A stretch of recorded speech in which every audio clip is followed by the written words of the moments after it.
আমি চাই এই আপনাদের থানায়ও কোনো সন্ত্রাসী থাকতে পারবে না। এই সন্ত্রাসী হয় জেলে থাকবে অথবা এই এক বছর থেকে পালিয়ে যাবে, তাদেরকে বঙ্গোপসাগরে নিক্ষেপ করতে হবে। এই জন্য আপনাদের সহযোগিতা আমি চাচ্ছি।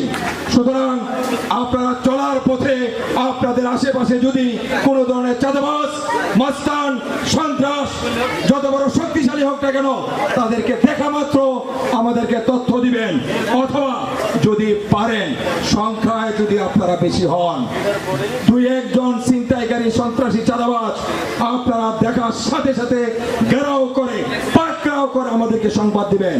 আমরা কুইক রেসপন্স করে তাদেরকে গ্রেফতার করে আইনের আওতায় নিয়ে আসবো ইনশাআল্লাহ। সুশীল সমাজ, যুব সমাজ, ছাত্র সমাজ, রাজনীতিবিদ, সুশীল সমাজের সংখ্যা এই সমাজে সবচেয়ে বেশি।